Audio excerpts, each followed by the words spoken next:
What's up, everybody? Coach Paul here. Happy to be alive on this Monday. It's going to be a great week. I'm excited for everything that lies ahead, and I have a few things I want to try differently with you today. So let's start off with some Instagram posts that I saved, and I'm going to give you my thoughts on them.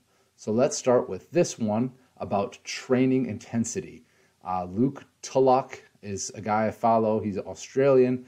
Are your sets hard enough?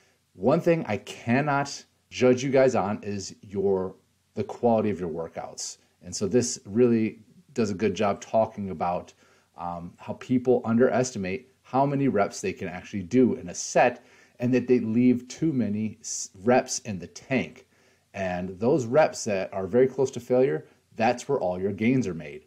Those really painful reps where you want to stop, that's what forces your body to adapt and grow muscle. If you just get to that point and stop, you're wasting all your time in the gym. So you have to get to that point and then do those painful reps with high quality, good technique, good range of motion, squeeze and contract the muscles, and don't injure yourself doing them.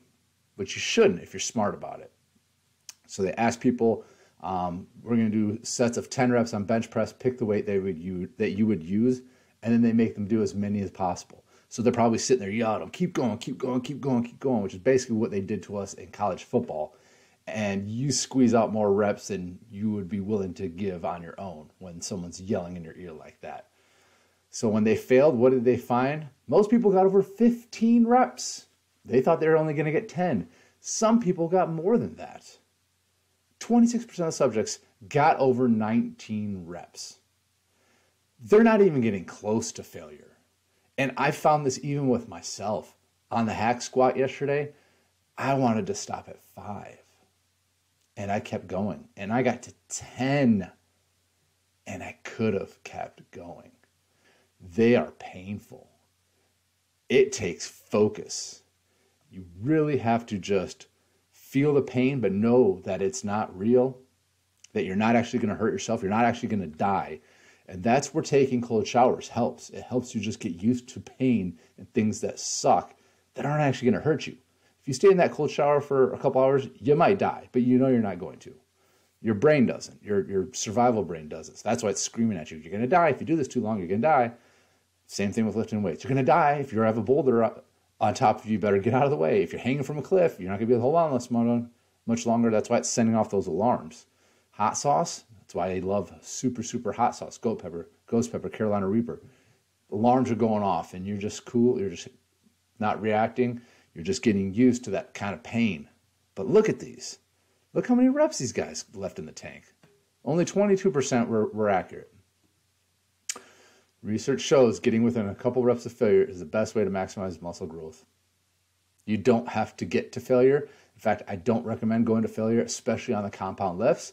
You can go to failure on the small muscle groups, the biceps, the triceps, the forearms, especially on a machine.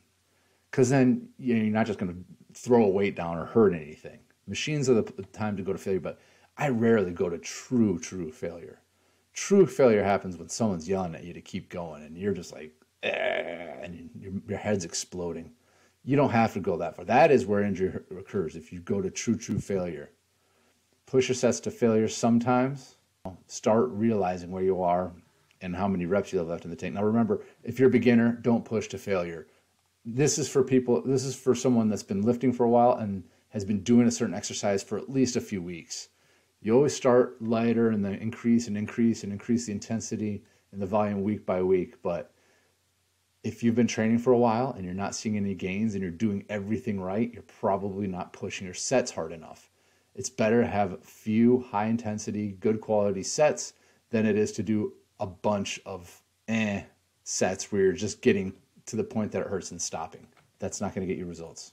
Let me see. I got one other one I want to share with you guys. These are the main principles to keep in mind when training for hypertrophy. Number one, generally we want to do movements that are more stabilized movements. This guy's a bodybuilder, natural, young guy in Canada. He does mostly machines. Most bodybuilders will say this, do mostly machines. Machines are great for building muscle. They're poor for athletics. This is all we did in college. I had no core strength. When you're doing machines, everything is externally stabilized. You never develop full internal stabilization through your core and back. So I was always weak in my back because I was very strong upper body, very strong in my legs, no nothing connecting them. So the weak link in my chain was my back. I was never a very good athlete in college football because of that.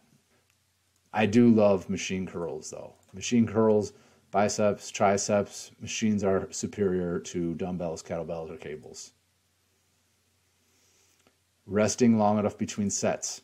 Absolutely true. He's 100% on point.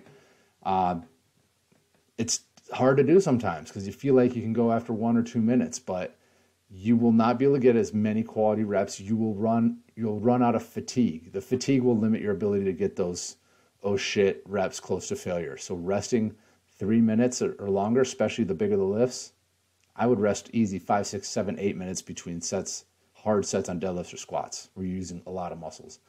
If you're doing like a small muscle group in isolation, like calves or forearms or biceps, 2 minutes is probably going to be fine. We talked about this. Train hard. Look how hard he's pushing. Pushing. When you're pushing that hard, you're using every muscle fiber in that muscle group. That's what forces it to grow. The first few reps, you're not using them all. Every rep, it's using more and more muscle fibers. It's called motor unit recruitment. You don't use them all because, like, say you're eating. If you used them all, you'd stab your fork to the back of your throat. So your body's very conservative on using as little motor units as possible. But after you get close to failure, it's using them all. And when that's not enough, that's what signals you to, I need to build more muscle or I could die next time I do this. Full range of motion with control, absolutely. But that doesn't mean you should go lower than you are capable of going. Go to your range of motion, spend time there, get comfortable there, get strong there. That is what's going to cause your body to loosen up. Now, the muscles don't actually stretch, but it's more of a nervous system, building mobility and flexibility. But you have to spend time in those end range of motions at the bottom of a squat, bottom of a lunge, getting the bar all the way to chest. If you can't do it, just go where you can. And over time, try to improve your range of motion. My range of motion has improved tremendously just from lifting weights, but also doing mobility training. Okay, moving on. I'm going to fill in my adherence plan. Wasn't a perfect week for me. So I'm checking Fitbit. My sleep score for the week was an 81.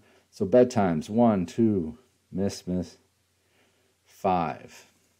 Wake up time, 6. I only missed it the day I had a flight, and that was by 20 minutes. I had to get up at 5:30 in the morning. Oh well. Practice gratitude, 7. I'm going to retire practice gratitude. It's basically automatic for me. No point in tracking it anymore. I just do it. I did 4 cold plunges, showers. I hit my 10,000 steps. I'm on a 30-day streak. Was not good with the social media. I think I only got 2. I may change this. Really, I'm spending the time on there messaging people and making posts. I'm not doing as much browsing, which is the whole point of this. So I'm going to try this for 1 more week, but I may change it to no mindless browsing. I got my 4 workouts. I tracked this in my Habit app. 205, 51, got my HIIT sessions, and I did my mobility. Bam, 90%. Not bad considering I was traveling. I mean, what killed me was the social media. Everything else is pretty much good except for a couple bedtimes. I'm going to keep my bedtime, keep my wake up time. I'm not going to practice gratitude. Going to keep the cold plunge shower. In fact, I've been doing 4, so I'm just going to, let's do 4. Keep my 10,000 step streak going. See if I can get 100 days in a row. I'll do this for 1 more week. See if I can get that right. Gonna keep 4 workouts. Gonna keep 200. I'll do another 50 minutes of zone 2 cardio, and then I'll take the week after off. Gonna keep my HIIT sessions and gonna keep mobility. Again, I'm having to force myself to do these mobilities because my back feels good. So it's hard to keep that on top of mind. Stretching's, I enjoy it. It's not bad, but it's not my favorite thing to do. So I kind of have to force myself. When my back was hurting, I liked doing that. So look at that progress. I got nothing to put in here. Energy level, let's see. Strength has been very good. I'm going to say 4. I'm getting stronger. Quads is good. Let's say 4. Sleep was a 3. It was a little worse just because one day. So I'm not going to track gratitude anymore. I'm doing it automatically. Go we'll do weight. Weight has leveled off at 232. 81 sleep score. That's it, guys. Hey, talk to y'all soon. Keep it up. Love seeing your progress. Love hearing from you. I want to see you guys share what's good, what's going well, where you're struggling. Basically, whatever you put in here, share that with the team. Share that with the entire group or share that just with your team. But let's start getting more of a community going and sharing our wins, losses, struggles, questions, because I'm sure you're not the only one that has a question. So don't hesitate. And then also film yourself lifting and upload it and get feedback. You're not going to learn just doing it by yourself. So I'm offering that free critique form on lifting. But talk to y'all soon. Have a great week. Keep it up. Let's get fit, live prime, and take it 1 week, 1 day, 1 play at a time, all the way to the championship. See y'all later.